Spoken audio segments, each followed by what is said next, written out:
I gotta take a drink here and get all nerves settled. I'm dueling Templar, one of the best duelers I know. I gotta get in the zone. I can't be messing around. Cannot be messing around.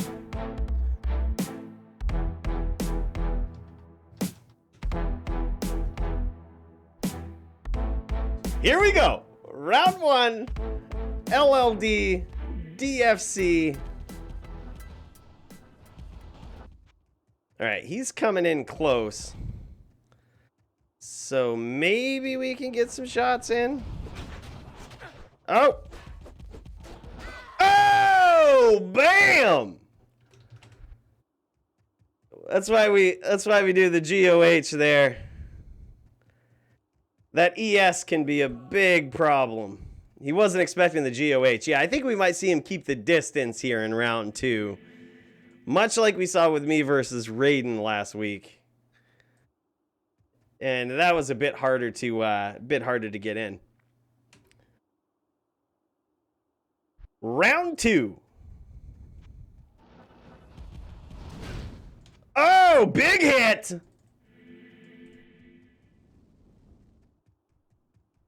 Now I just gotta kind of bide my time and pick my shots.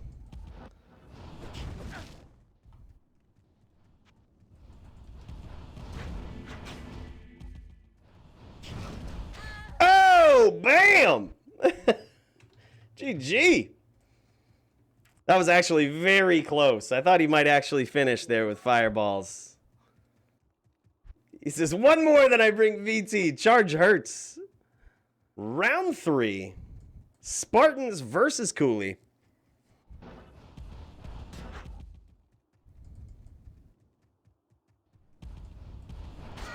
Oh! Boom! No GOH required. Just that one shot from Insight. What's up? Yeah. Boom! Fuming right now, he says. Dude, I feel like that's what it is with a charger, though. When you're running a charger, you're literally rolling the dice every duel that you do. It's like, do I get a good roll of damage and do I get critical strike? Like, that's it. That's kind of how I love playing, is like, I'm probably dead unless I get really lucky. Oh, he brings in G-Mauler. G-Mauler is so nasty. So nasty. Really good, dude. Really good. GG.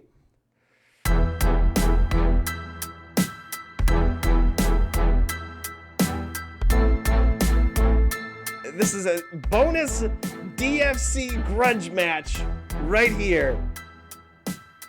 DFC Grudge match, if you could call it that. Me and Templar going at it. If I win, I'm hanging it up because I know it was lucky. All right, let's see. Oh! Oh! Oh!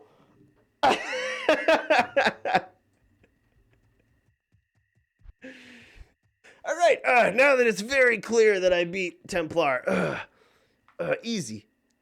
I guess we'll just move on to the next match, right? Not easy at all. He's so good on a VT. I just got so lucky. I'm done. I'm hanging it up. I'm quitting while I'm ahead.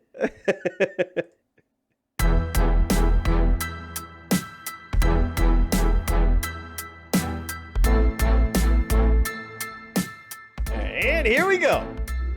Round 1. Root versus Shirley Serious. We got a Hammerdin versus a Fire Sorceress. Who's going to come out on top here? Oh, wow, look at this. Nice little hidden skill there from Shirley Serious. He can also charge and do some pretty serious damage. Some well-placed hammers. He's avoided any significant fireball damage at this point. But, oh, man, just as I say that, catches a fireball from a great distance. And you can see he is not using any hybrids, so he is allowed to use mana pots. Whereas Root is an ES fire sorceress. If you use ES, you're not allowed mana pots in the DFC. So if Surely Serious can get some damage in there, it's in his best interest to try to close the distance and finish, because that could be seriously taxing on Root's mana. And that's just another reason why Root wants to keep the distance and just keep hitting from a range. Some very nice desync going on here. Oh, you see Root switch into that Fire Bolt, which is a bit more conservative on the mana. Yeah, only 300 mana, dude. Well, this is LLD, too. And I think a lot of Surely Serious's charms are devoted to max damage so that he can get that nasty charge in there, too. So he can have that as a nice backup skill. I really like that. He's using an Honor Divine Scepter with +3 to Conviction, +3 to FOH. And that will allow him to do that as well. Like, he can throw an FOH out there. He's got a pretty vicious charge damage, and he's got some nice hammer damage. So he's kind of a triple threat on the battlefield over here. But that comes at a cost, as you mentioned. Like, he does have a very low mana pool. So it's actually kind of in his best interest as well, if he's doing this desyncing, to not use hybrids so that he can have a full belt of mana. But it looks like he's running low. He's kind of running through it quite a bit here, and he has yet to damage Root. Root is doing a good job of making Surely Serious use his mana and staying on the outside. Oh, man, big hits, and Surely Serious gets frozen by that Frost Nova. And frozen in place. Looks like he took quite a bit of fireballs for that. A very good, very interesting strategy there from Root. Trying to charge him down, and that is it. Root takes round 1. GG. And here we go, round 2. Surely Serious versus Root. Surely Serious trying to get in, trying to utilize that charge, but he's getting frozen by that Frost Nova. And that's a very good strategy on behalf of Root here. That Frost Nova, whereas Surely Serious does not have cannot be frozen on any of his items, that slows that charge down enough where he gets frozen in place for a couple of frames, or for quite a few frames. What ends up happening there is Root throws some fireballs and does some significant damage very early to Surely Serious. I mean, that's the trade-off with an LLD HDen is, you know, a lot of LLD characters, it's hard to get that cannot be frozen mod on your items. You have to really be trying to get that. You know, you have to either use Death Set or, you know, you could use Rhyme as a shield, but a lot of builds aren't going to be using that. It's kind of a detriment to use that over other items. So, as a result, you can be frozen just like he is right now. Very interesting strategy on behalf of Root. I'm actually very impressed by this. Oh, man, going in for the charge. It looks like Root got hit by a few hammers. Root got hit by a few hammers. Oh, long-range fireballs. One of them connects. Surely Serious has got to be careful here. Oh, and a stomp from Root. And there it is. That was actually a very close duel. It looks like some of the hammers that Surely Serious threw there actually connected. He did a very good job placing those hammers, and I think that's the spot that he wants to be in this duel. He wants to be fighting with hammers, because getting that charge in, especially when Root is ready with that Frost Nova, oh, the drawback to that could be insane. And here we go, round 3. Going to see Surely Serious stick to this hammer game plan. And the good thing about being frozen too is it doesn't slow down your cast rate.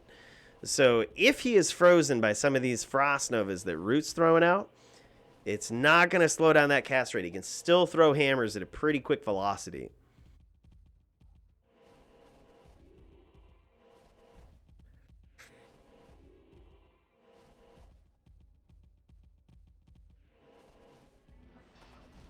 Oh, man, close range.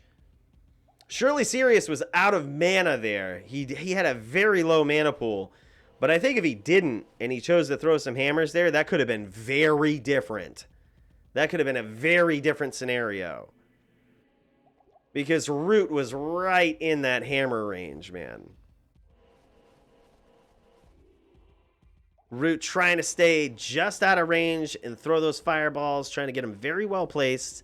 Very nice aim. Gets clipped by that Frost Nova. Ooh, and slowed down right there. Slown, is that even a word? Slowed down by the Frost Nova.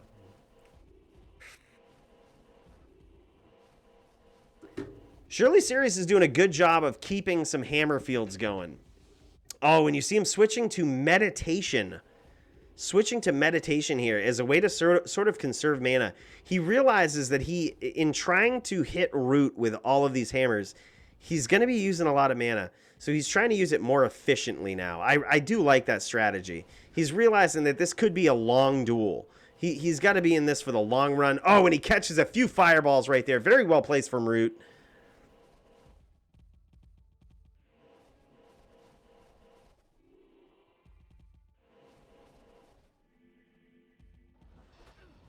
Oh, man, and there it is. Root teleports in with the finish.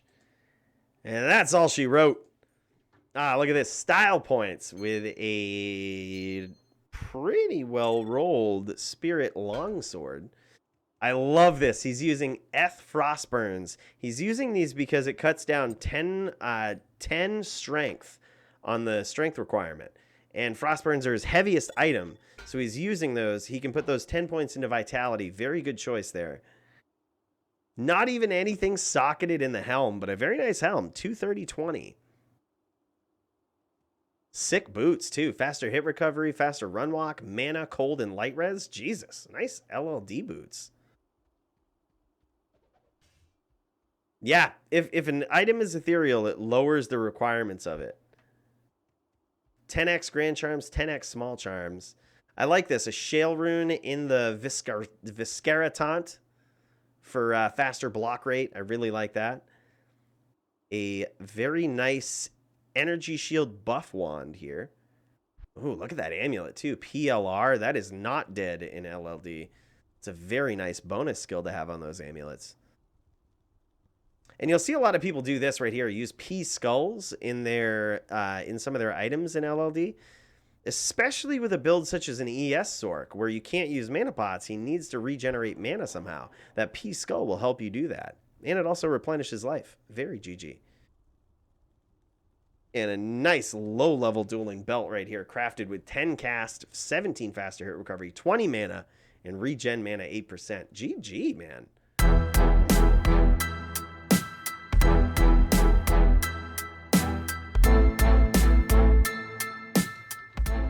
And here we go, round one, Dook versus Joby. The Mage versus the straight Hammerdin. Now you can see Joby using that FOH there. That's not necessarily for the damage in LLD. What he's trying to do is resync. I call that resyncing his opponent. So when Dook starts charging around the map and trying to desync, or trying to confuse Joby as to where he really is, Joby will start doing some FOHing, and whenever a character gets hit by any attack, especially FOH, it will reveal their true position on the map. It will resync them with the server, so their position is no longer a mystery. No Holy Shield from Joby. Yeah, I don't think he needs it here. Dook is a straight Hammerdin. He's not going to be doing much for charge. I don't think he's going to charge Joby down, so Joby is fine without doing Holy Shield here. Oh, man, big hits from Dook, but also some very nice hits by Joby. Dook is at a pretty critical life total here, but he's getting in very nicely with this sync. Joby trying to do a consistent job of resyncing him with that FOH. Oh, and some well-placed hammers by Joby. Dook is at a very critical life total. Very low. He might be able to finish. Joby might be able to finish with FOH here. It's a really tough call. FOH coming from a Scepter in LLD is pretty weak, but if he keeps him under that Conviction Aura, it could happen. And there it is! Joby takes it with an FOH hit. Taken round one. And here we go, round 2.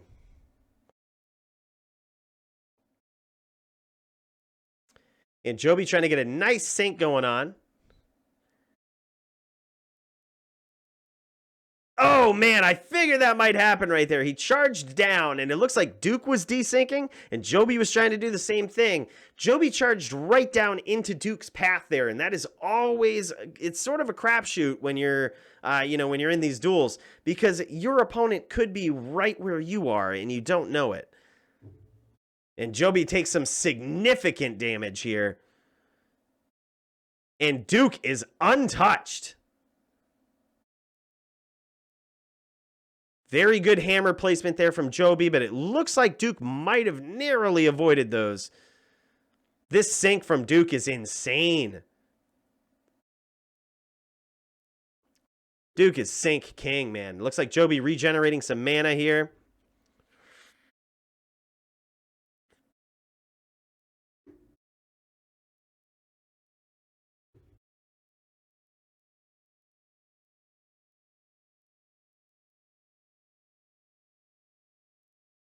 Very nicely done. Joby trying to resync, realizing that he may not win this duel if he turns this into a straight hammer battle, because Dook has the advantage here, whereas he's not using any hybrids. Dook has the advantage of mana pots, and the longer that players have to charge around the map, the longer that's going to favor Dook.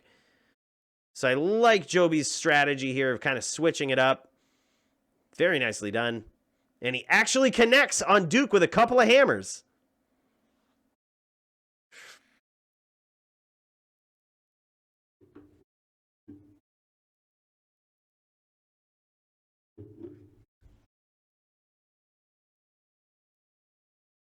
Attempting to resync Dook, try to find out his real position.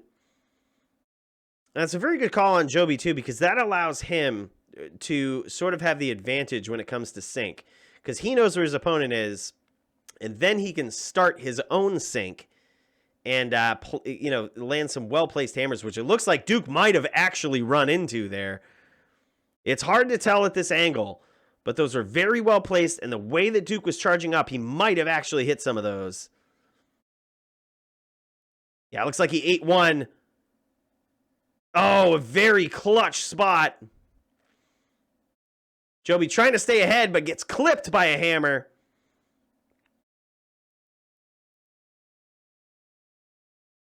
Joby needing to replenish that mana. This is Dook's window right here. Is when Joby needs to replenish this mana. This is Dook's window. Put that pressure on and throw those hammers. That's how he's going to win this duel. And Spartans know he actually does have a little bit more life rep because he has cleansing statted. So when he switches to meditation to regenerate some mana, it will also replenish life. I would guess he has somewhere around high 30s replenish life.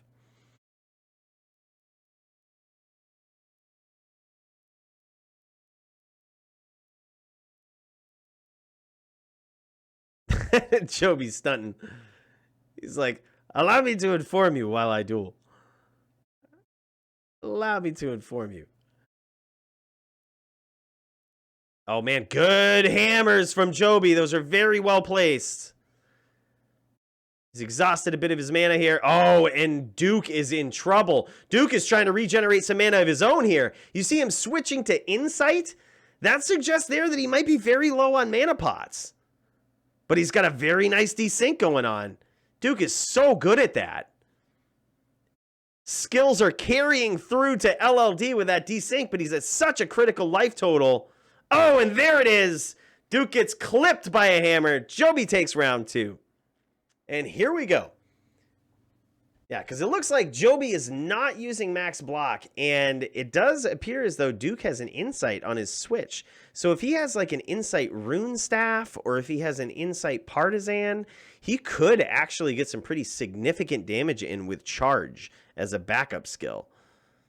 Oh, and Joby actually has pretty good block. I love that he's listening to the stream and showing this off.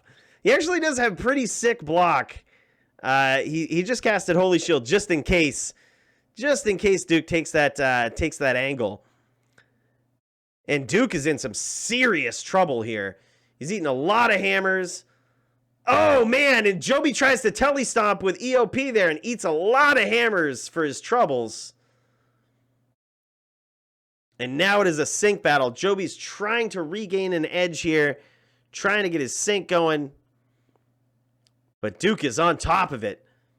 Dook is keeping that pressure on, doing some sync of his own.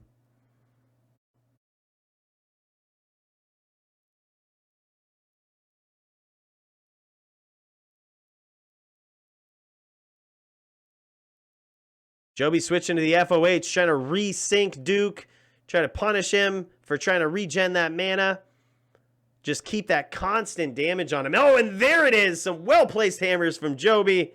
And it is all over. And Joby's gear here looks like he has a 35 Spirit, a Peasant Crown, Eye of It Lich, still rocking the Eye of It Lich, Spirit Shield, SOJ, Sanders Boots, Lenimo Sash for that mana regen, EOP, and Mage Fist, also really good for mana regen, and a decent mix here of life and mana small charms. Yeah, that really pays off, especially whereas, you know, he's using that EOP, mana definitely becomes a problem, so he needs to sort of have a good base with that in one way or another, and he's done a really good job at making up for it in his charms. That is awesome.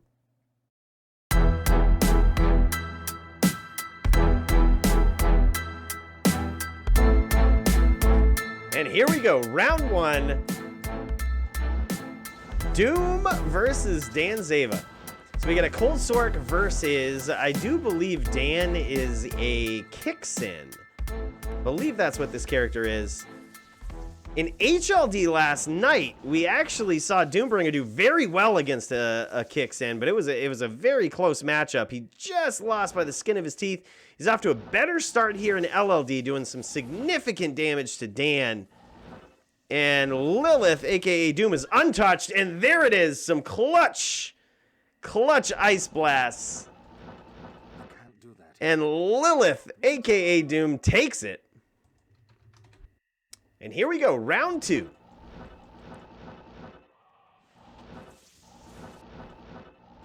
And it looks like Dan trying to get in close. Oh, nice hit there.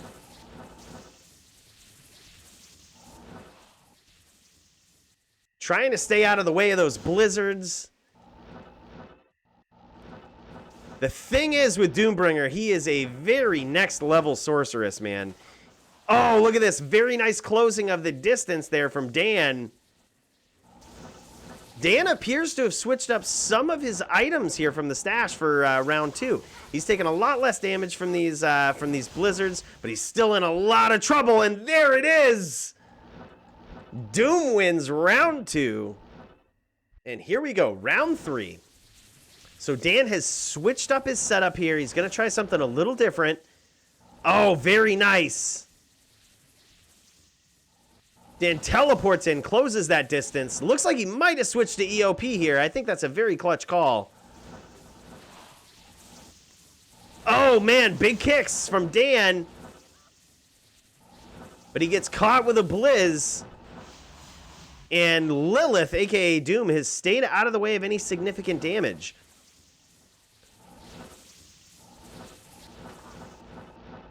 And you can see Doom, usually what he'll do is he'll set up that blizzard right where he's at. And he's kind of realizing now that that's what he's got to do in order to protect himself from the vicious kicks of Danzeva here. He takes a little bit of damage, but Danzeva's in trouble.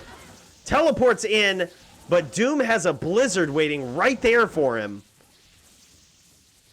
Dan kicking around in that blizzard, lucky not to get hit. Yeah, and Doombringer setting up those blizzards, knowing that it's going to be extremely hard for Danzeva to get on the inside if he's got a blizzard going. Very strategic, very methodical here from Doombringer. Just walking down his opponent, smacking Dan with a blizz here. Dan's in a lot of trouble, and there it is. GG, 3-0 finish from Doombringer. Very nicely done. Very nice shark skin belt here, crafted with 24% faster hit recovery and 10 cast. Those are actually really nice. That's, in some regards, those are actually 6-point LLD boots right there. Half freeze duration, heal stamina.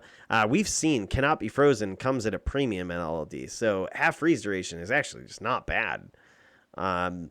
Heal stamina is really good on a Zon. On a Zon, these would be some 6-point boots right here. These are really nice. But he's got the 30% faster hit, faster run walk, 10% faster hit recovery, cold and light res on that. Now, very nice Ammy. Look at this. Look at that cold Ammy. Holy hell. Boots plus shield is 100%. Yeah, because he's got half freeze duration on Withstand's guard. God, I love that cold Ammy. And he's got a Shale Rune in his Skin of the Viper Magi for faster hit recovery. Yeah, I think that's a good choice too. God, that's such a good Ammy. Did you guys know GG shit like this could drop at level 30? That's so good. It's so good. 105% faster cast rate, 89% FHR he has on this guy. Yeah, he's put an Eldrin in his Withstands here for to help him achieve max block. I really do like Withstand's guard on LLDs. Level 29 requirement gives a huge boost to chance to block. Very good choice. It paid off very well here against the Kixen. Oh, and he's got some 15 life and 11 or 12 mana charms. Yeah, that's ideally what you want to have your inventory filled with there with a sorceress or really just about any caster. Not bad for just throwing this guy together, man. So Dan on his kicks in was rocking Rattle Cage, a very nice chance of crushing blow, which with all of those kicks coming at you at once is a pretty decent strategy. And he's got a nice jewel in that. It looks like 6 strength, 9 dex, and some 18 fire res. And some attack rating, possibly. Very nice jewel. Oh, and a nice stat ring for LLD. Jesus, look at that. He's got 40 of these charms in there, which are 20 defense, 15 life. That's a perfect LLD charm. And the claws, he's got 3 to Shadow Disciplines, Venom for that poison damage. Wow, nice claws. And there it is. This is the flail that I was talking about right here. This is where, you know, he's got the IAS to cast amplify damage. Tons of stats on that. It's very nice for IAS. Interesting helm. 2 to Shadow Disciplines, 80 to life, 2 open sockets. That's what it is at its base. And the rest of these abilities that you see are actually coming from jewels. So like the 11 strength, 14 dexterity, attack rating, cold res, fire res, damage taken to mana, all coming from jewels. Yeah, you want to talk about like rare hybrids that you don't see very often. This is one of them. This is the first instance I've ever seen of this. I fully plan on taking a screenshot of it when I see it because I friggin' love it. It's so unique. It's so unique. Look at this. You guys ready? Oh, shit. Oh, shit. That's so cool, man. It adds a lot of fire damage. A lot of cold damage. Gives you that Sanctuary aura and the 20% chance to cast Decrepify. Which is interesting. I like that. I think there's probably some better choices, though, in LLD. But still, look at this guy's stuff, man. Just nasty armor. Artisan's light plated the squid, so he's got 3 sockets, 80 life, and he's decked it out with some pretty nice jewels. Enhanced damage, attack rating, stats, and stamina, which if you're running around is in LLD actually pays off quite a bit. Oh, look at this E-Rep helm too. Danzeva's got like the craziest LLD gear, man. It's always so fun to look at this stuff. Yeah, I love that thing though. That's so cool. That is a very, very rare hybrid. Very uncommon.